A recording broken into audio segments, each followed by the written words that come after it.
Hey guys, so today I'm going to be showing you how to make a super easy face cast on yourself.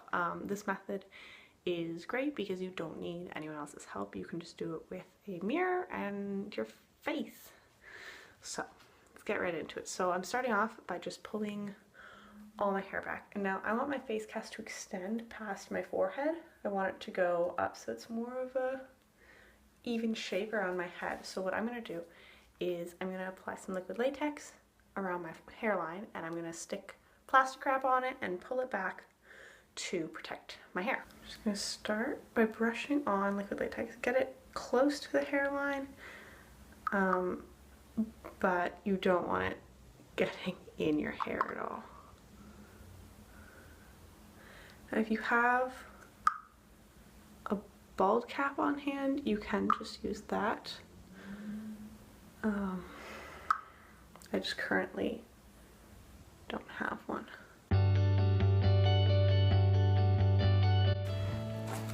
So you want to take your plastic wrap, put out a piece that's big enough.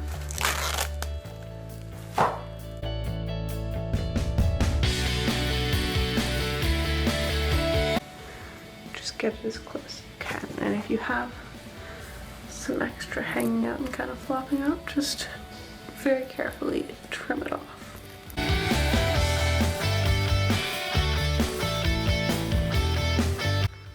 Now I'm just going to take this and I'm not going to be bringing it past my ears, so I don't have to really worry about covering up my ears, but I'm just going to pull that back. If you want to secure it in the back with some bobby pins, you can. I don't really think I need to though.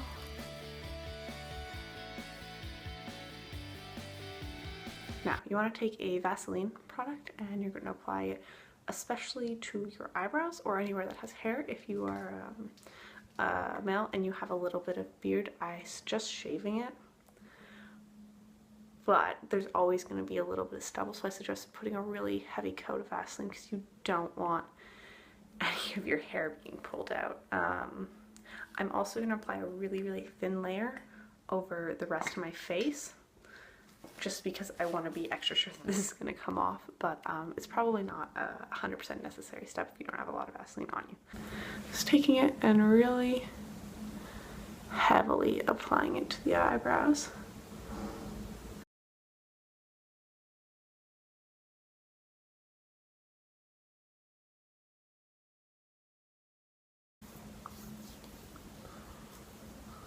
Really get it around the eyes because you don't want to have any sort of sensitivity when you're trying to take off the plaster cast.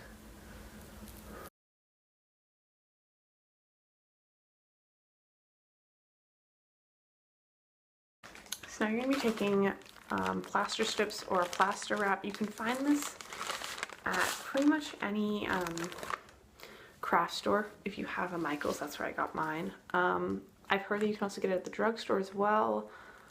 I haven't tried that before, but apparently you can find it there. So mine comes in really big strips, so I'm going to kind of cut them down smaller so that they're to size a little bit better.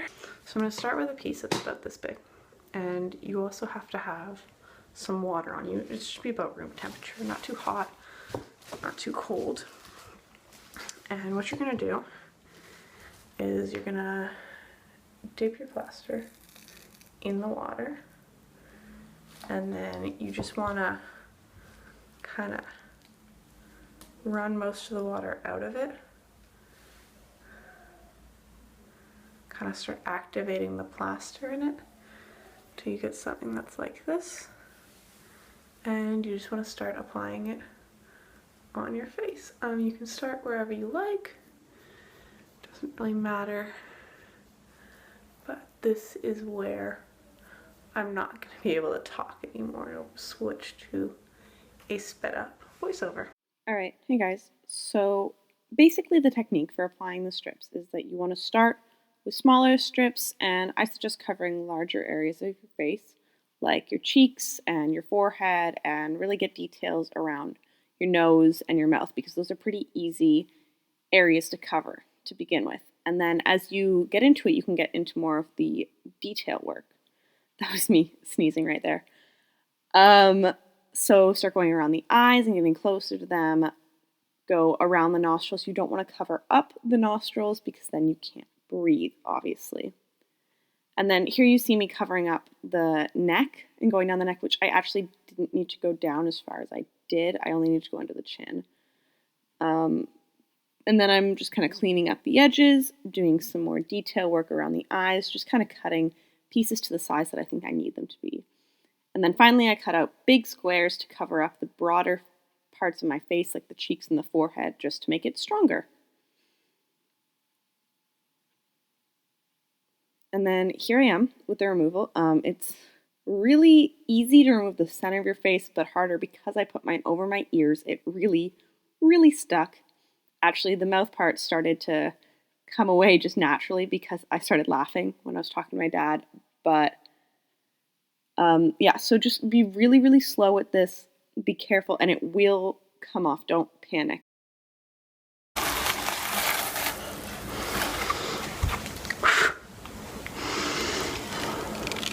So this is what the mask looks like on the inside. As you can see, there's some wrinkles and stuff. Don't worry, we're gonna get all of those out later when we're sanding. So what we're gonna do next is we're going to take tiny little strips of plaster. I know you thought we were done. No, because we need to fill the nose holes and the eye holes. The nose holes are pretty easy. Just wet a little bit of the plaster, put it over the nose. The eye holes are a little bit more difficult because it kind of depends how you want them to be. If you want them to look like your actual eye, what you have to do is place something round that's about the shape of your eyes and put it behind it, and kind of lay the plaster over that. But I don't really care what the eyes of mine look like because I only am using it for sculpting stuff. So I'm going to leave this to dry for about 15 to 30 minutes just to make sure that everything is really, really hard in here, and then I'll come back with the next step.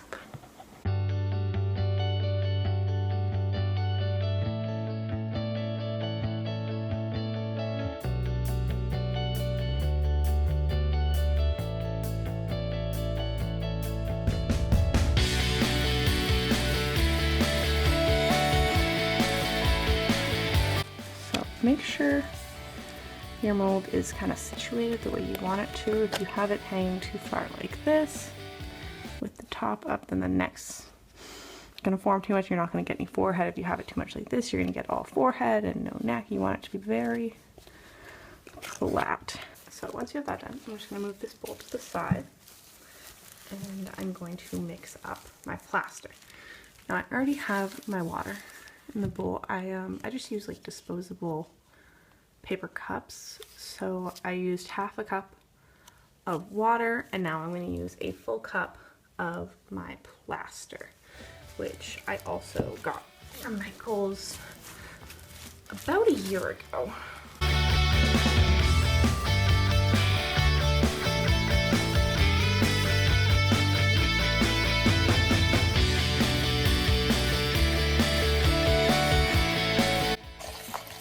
So once you've got it to a good texture where it's got some thickness to it, but it's not so thick it won't run,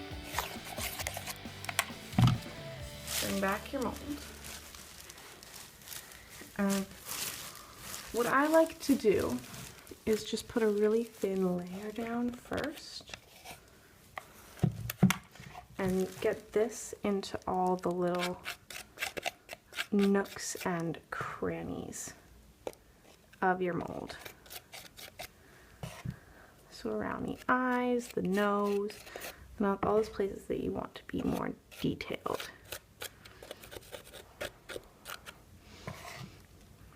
This is going to help prevent bubbling on the surface, and it's also going to help get into all those details that you just worked so hard on getting when you were using the plaster strips on your face.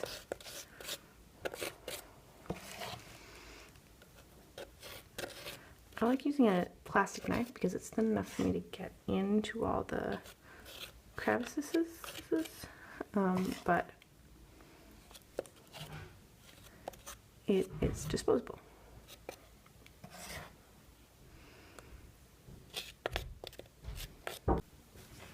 So once you've got all your details filled in, you can pour